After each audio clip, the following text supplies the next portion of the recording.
vamos a hablar sobre los aspectos éticos en la investigación en tiempos de COVID-19. Entre los acontecimientos, pues ya todos sabemos que el 31 de diciembre del 2019, pues justo fue la alarma mundial porque China notificó sobre la aparición de una serie de casos de neumonía atípica, y con esto pues se desencadenaron todos los hechos que hemos venido escuchando todo el año. A partir de esa fecha, pues para enero, ya la Organización Mundial de la Salud había anunciado en sus redes sociales que confirmaba este conglomerado de casos sin fallecimientos todavía en ese momento en Wuhan. Para el 12 de enero, en China se publicó la secuencia genética de este virus, el SARS-CoV-2, causante de la enfermedad COVID-19. Y al día siguiente Tailandia anuncia el caso de un paciente que provenía de Wuhan. Entonces con esto empieza a darse este contagio en otros países. Y el 30 de enero pues ya se declara que es una pandemia. Siguieron propagándose los síntomas de tal forma que el 11 de marzo del 2020 la Organización Mundial de la Salud declara ya no solamente esta epidemia, sino una pandemia. Y entonces ya empiezan todos los países a tomar mayores medidas. De hecho, México el 23 de marzo declara a través del Consejo de Salubridad General que es una emergencia sanitaria grave y de atención prioritaria. Y pues tan grave es que pues las cifras al día de ayer, 24 de agosto, pues tenemos 23 millones de contagiados en el mundo, 15 millones de recuperados y lamentablemente 808.716 defunciones. Y en México pues tenemos 563.000 contagiados y pues lamentablemente 60.800 defunciones. Entonces esto nos habla que a diferencia de lo que sucedió con el MERS, con otros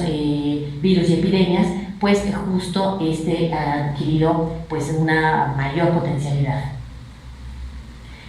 Para abordar los temas y los retos que nos presenta esta pandemia, pues bueno, pues contamos con los instrumentos internacionales que ya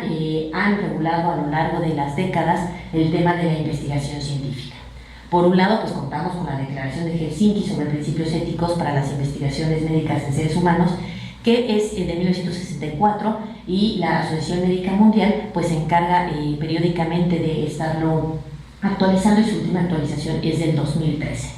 Las pautas éticas internacionales de investigación de la Organización Mundial de la Salud del 2002, revisadas en 2016, el informe Belmont, de donde surgen los famosos 3 principios de la bioética, que luego se convertirán en 4 cuando Tom Bosham y James Childress escriben el libro sobre principios de ética biomédica.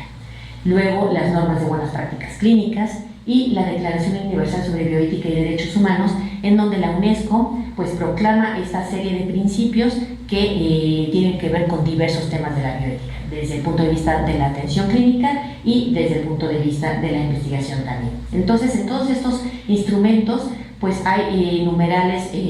específicos con temas importantísimos como el consentimiento informado,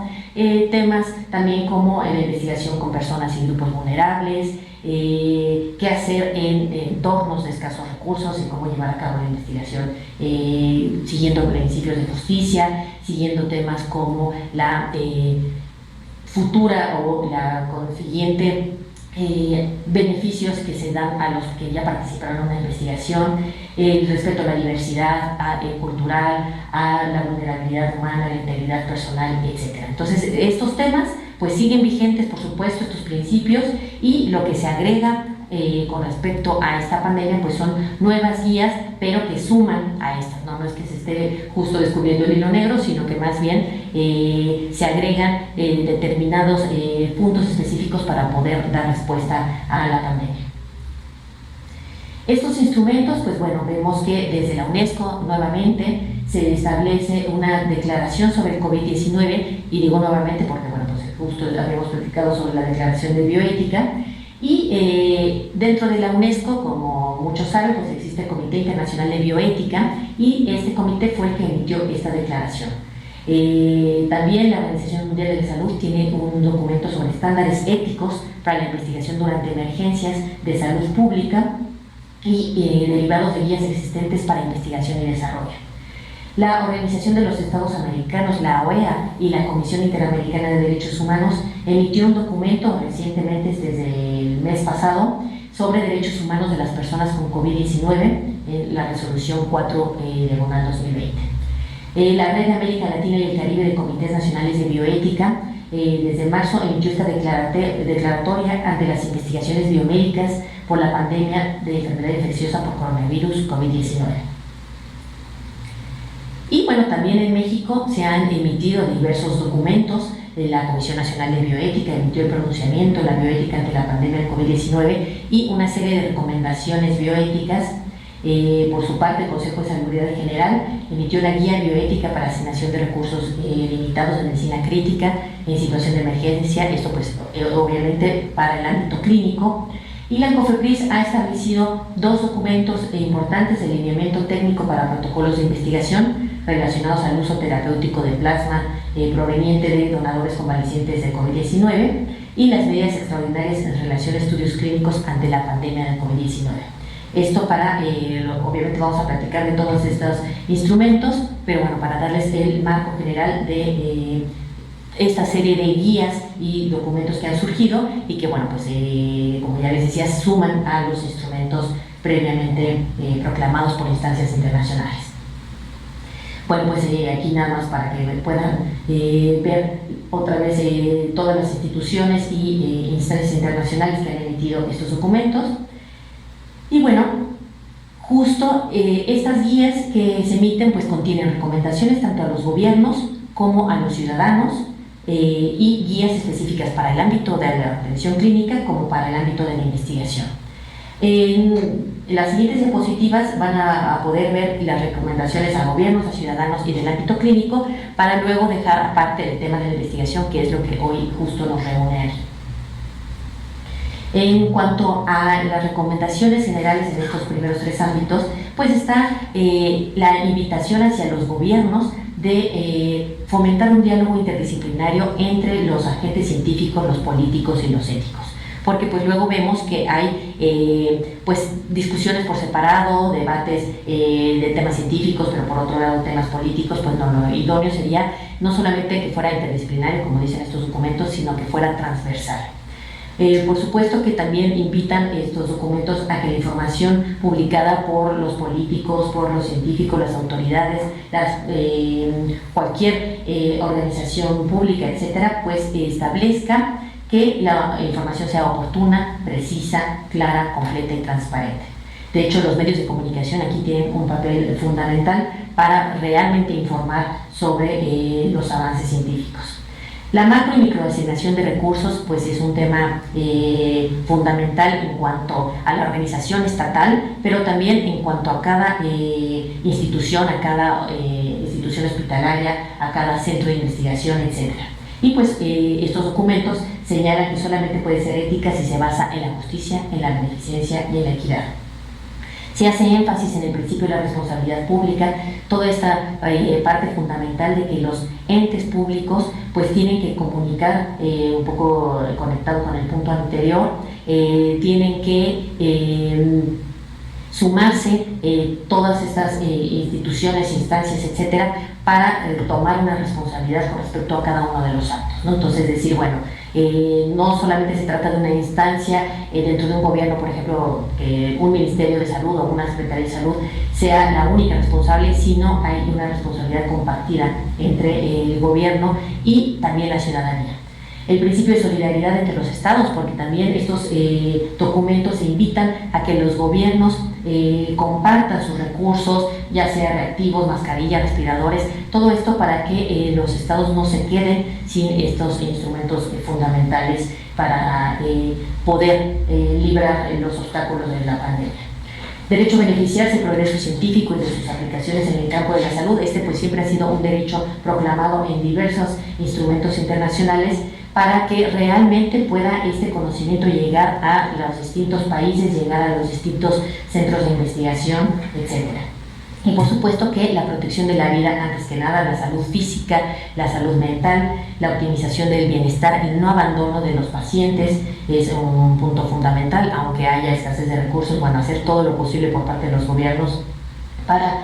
poder poner esto en manos de la ciudadanía, respeto de la dignidad como del ser humano y de su autodeterminación.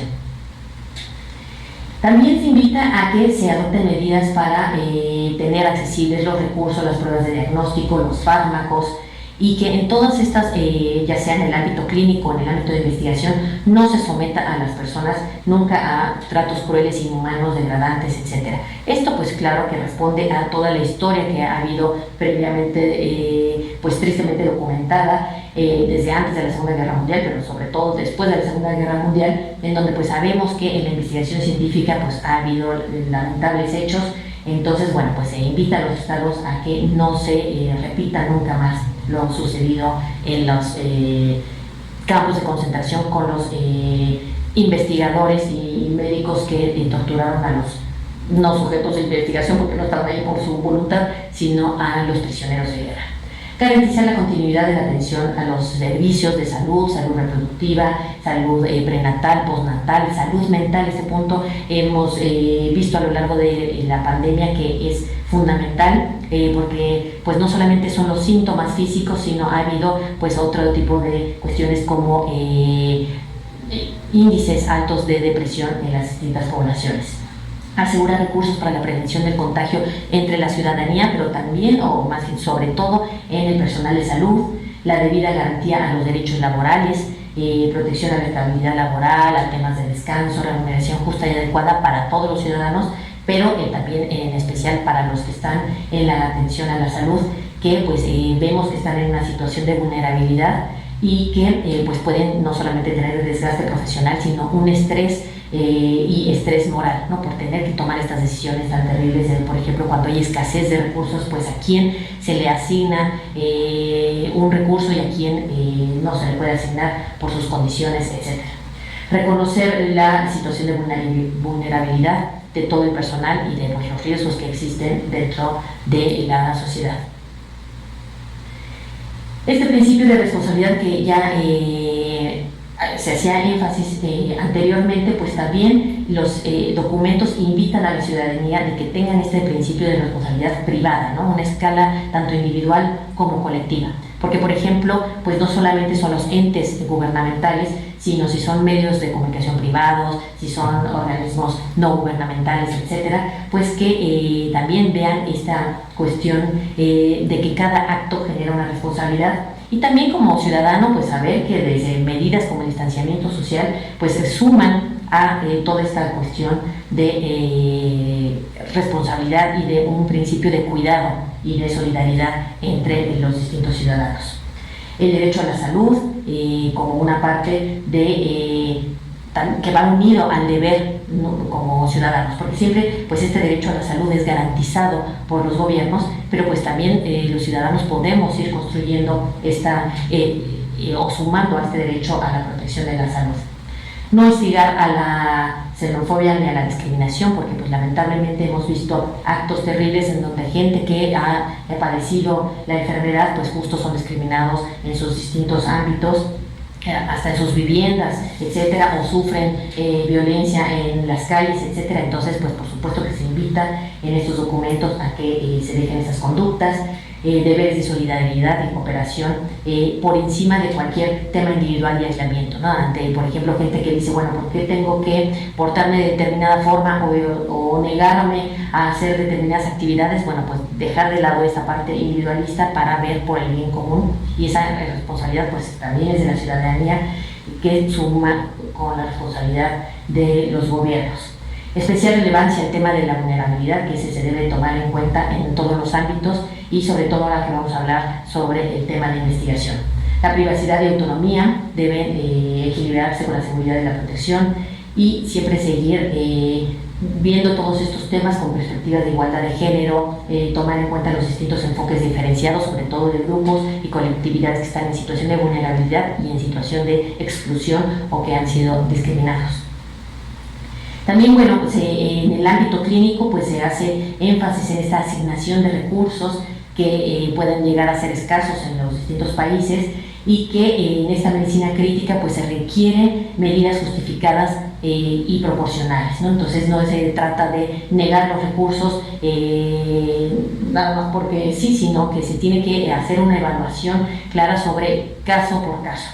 Entonces por eso es que se señala que las características como la afiliación política, la religión, el ser cabeza de familia, el valor social percibido, la nacionalidad, estatus migratorio, edad, género, origen étnico, orientación sexual, identidad de género, discapacidad, situación jurídica, etc. Todas estas situaciones no pueden ser tomadas en cuenta como para tomar una decisión y decir, bueno, como esta persona es cabeza de familia, entonces sí le vamos a asignar estos fármacos o va a poder estar en el ventilador, etc., ¿no? Sino se tiene que tomar en cuenta la situación clínica, más aparte pues no solo este diagnóstico, sino el pronóstico que tiene la persona para poder salir y evolucionar, y también pues qué esperanza de vida va a tener después de recibir estos recursos. Entonces, por eso en las guías del Consejo de Salubridad General se hace énfasis en esta parte del equipo de triaje o de triage, como también se le conoce, y pues se hace énfasis en los documentos de que no se afecten a las poblaciones que están en situación de vulnerabilidad, que no se tome en cuenta solamente quién puede tener un acceso o el recurso económico para llegar a esta atención, sino que se tome en consideración a todos los ciudadanos por igual, que se trate por supuesto de salvar la mayor cantidad de vidas, pero pues para eso se tome en cuenta esa probabilidad de que el paciente mejore y sobreviva y el tiempo que este paciente va a utilizar los recursos. Por supuesto que todo esto debe ir acompañado de un soporte psicológico para el paciente y para sus familiares. Este tema es fundamental en muchos casos, no solamente con respecto al tema del COVID, sino, por ejemplo, en temas como la voluntad anticipada, otras enfermedades crónicas, etcétera, pues siempre se habla de la importancia de poder dar contención tanto al paciente como a los familiares, ¿no? Y en estos casos pues tan terribles que nos presenta la pandemia, en donde muchos familiares ni siquiera pueden hacer un duelo apropiado ni poderse despedir de sus familiares por el tema de bioseguridad, pues poder dar esta contención psicológica. Y bueno, pues ahora nos vamos al ámbito de investigación. Entonces estos distintos instrumentos nos señalan puntos importantes como que toda investigación debe tener validez científica y valor social. Esto obviamente en cualquier investigación, en cualquier protocolo que se presente, pero bueno, al final de cuentas esto toma un matiz importante en que, bueno, no porque haya un tema de urgencia se deba someter a mayores riesgos, ¿no? Entonces, bueno, pues es un equilibrio bastante complejo, porque por un lado pues se habla de que pues se trate de acelerar los procesos, se trate de evaluar lo más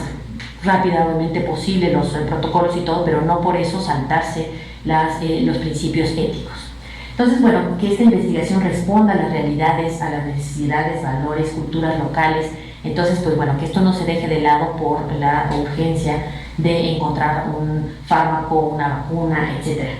Que se traten de encontrar estos conceptos comunes para los procesos de revisión ética, sobre todo pues si se busca que haya cooperación internacional, bueno, pues que se logre este diálogo entre distintos centros de investigación, distintas compañías, etcétera, para poder lograr esta revisión y estos conceptos comunes entre todos estos actores, tanto los que van a llevar a cabo la investigación como los que van a revisar los protocolos de investigación. También pues estar vigilantes de, como siempre, como en cualquier tipo de investigación, pues sobre estos organismos de financiación, los patrocinadores de los estudios clínicos. Toda esta investigación pues debe pasar por la evaluación de los comités de ética en investigación. Entonces por eso es que ellos son los que van a velar que se vayan cumpliendo los principios éticos en cada protocolo. Se hace mucho énfasis en que haya un real intercambio de los datos, en que pueda haber estas colaboraciones no solamente interinstitucionales a nivel nacional, sino con otras instituciones del mundo, para poder ir avanzando más rápido, ¿no? Que la gente no tenga que ir repitiendo los pasos que ya se hicieron en otros países, sino poder ir intercambiando toda esta información. Por eso es que hay una iniciativa de la Wellcome Trust, en donde se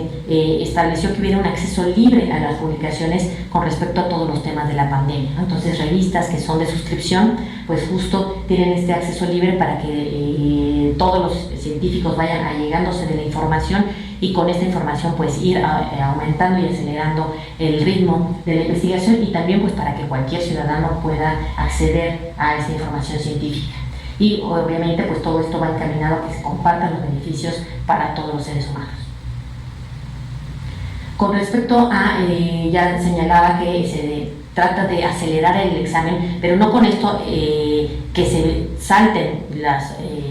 guías éticas ni los principios éticos, sino más bien que, bueno, pues algunos trámites, etcétera, se puedan llegar a acelerar para que pueda haber una aprobación expedita y no retrasar la investigación con respecto a este tema específico, pero pues siempre tomando en cuenta que la emergencia no justifica no seguir los principios éticos. Y sopesar los riesgos y beneficios, pues se sabe que es complicado en una situación desafiante como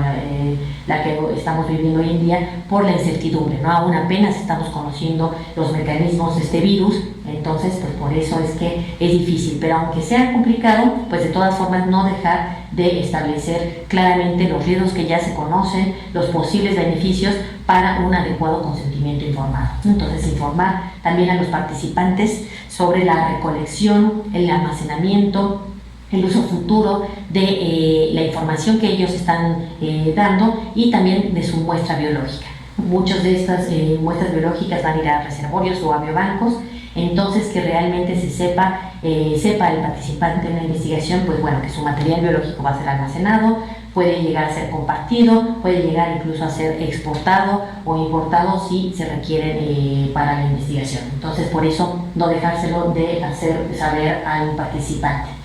Cuidado con el doble uso de la investigación, que ahorita voy a hablar sobre ese tema, que no es lo mismo que el doble estándar del ethics dumping. Y las tecnologías digitales, pues se invita a los investigadores, a los centros de investigación, a los gobiernos, etcétera, tener muy en cuenta estas tecnologías a través de las redes sociales, de la inteligencia artificial, porque, pues, por ejemplo, tenemos ya el caso de este algoritmo de una startup que se llama Blue Dot, la cual fue la que alertó del brote de estos casos de neumonía típica en China, ¿no? Entonces, este algoritmo, pues, puede justo replicarse con distintos temas para poder adelantarse o poder tener escenarios futuros y ver qué comportamiento tiene o tanto el virus o la propagación, etcétera, ¿no?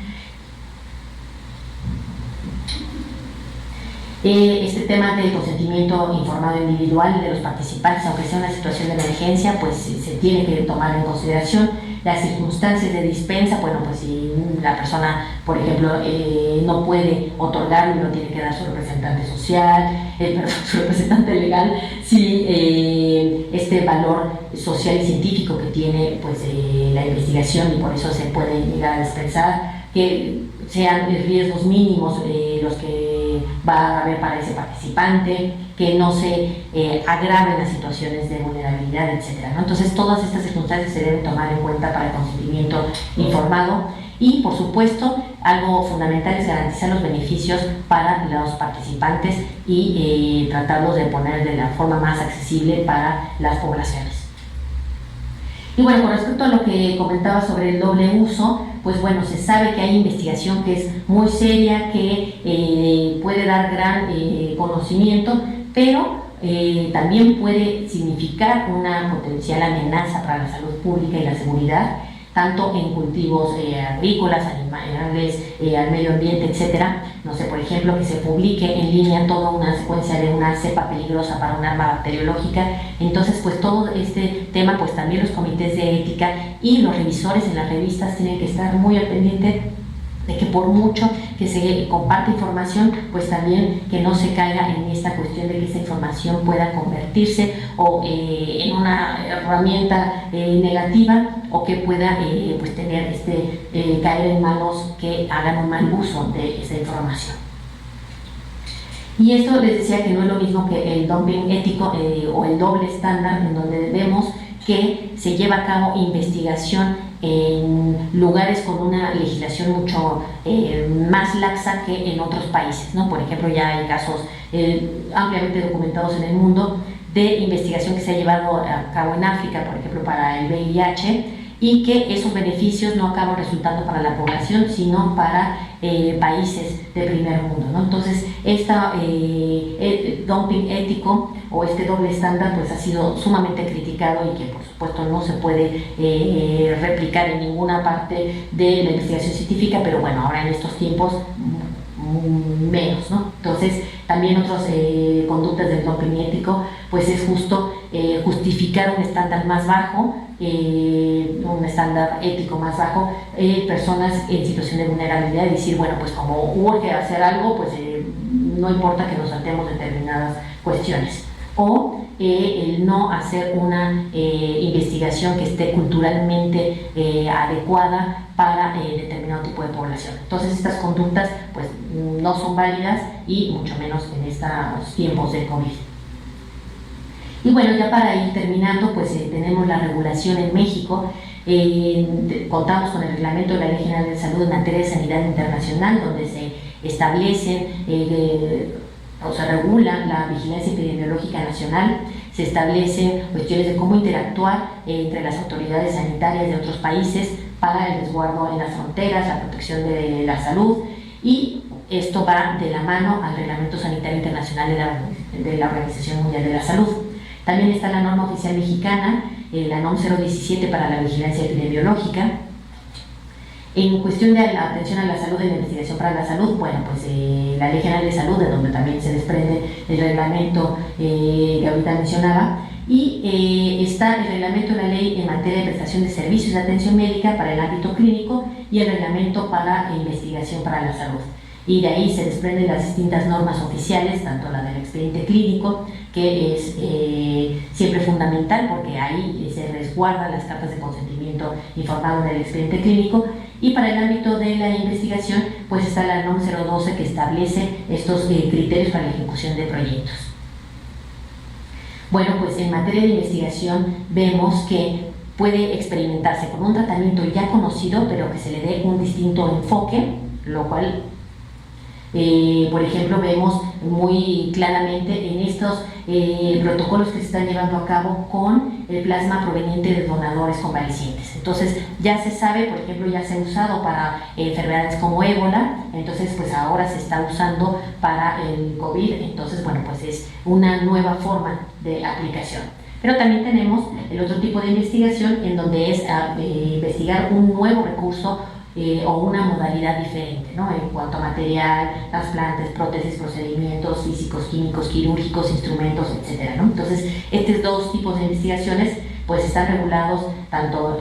por la Ley General de Salud como por el reglamento en materia de investigación, y bueno, y se complementan con otras regulaciones como la norma oficial mexicana para la sangre humana y sus componentes con fines terapéuticos, por todo este tema, por ejemplo, del COVID, del plasma, o con el reglamento de la ley en materia de control sanitario y la disposición de órganos, tejidos y cadáveres, por todo el tema de las muestras biológicas.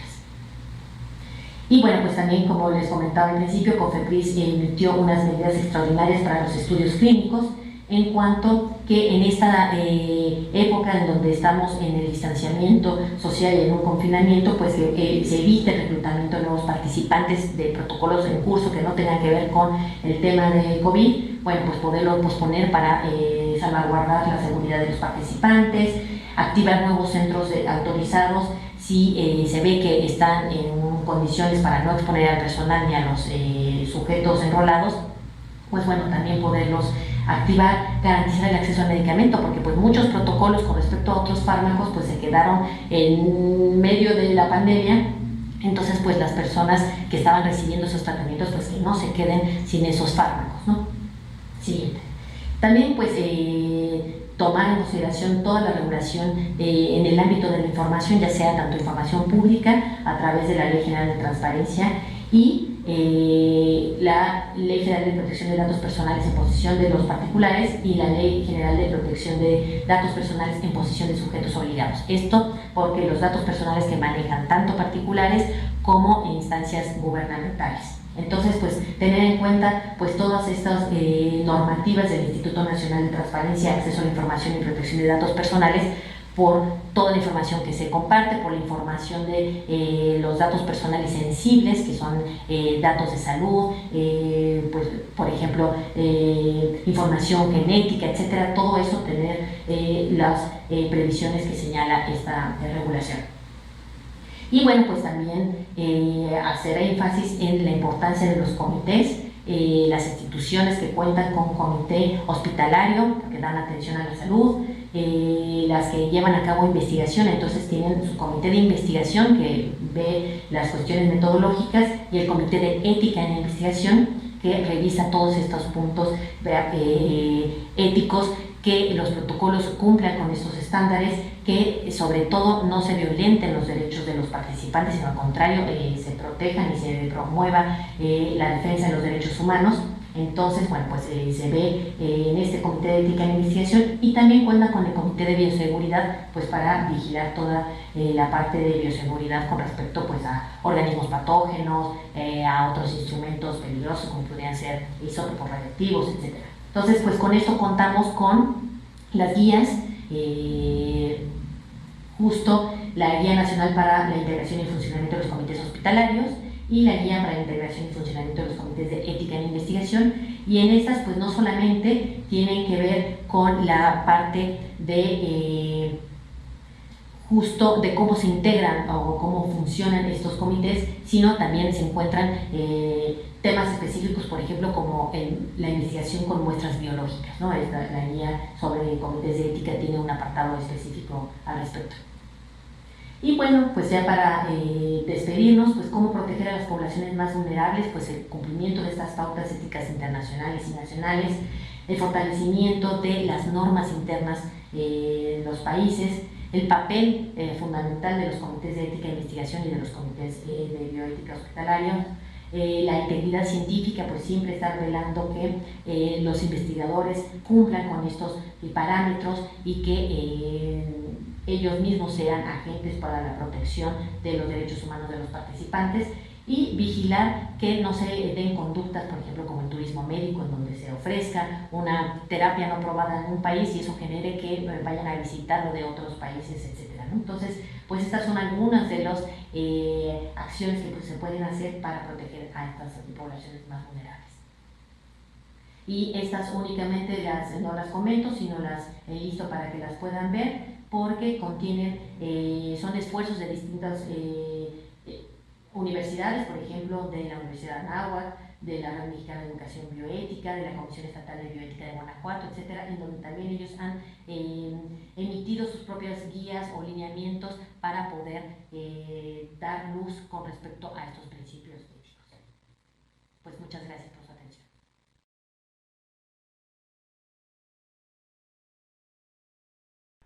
Gobierno de México.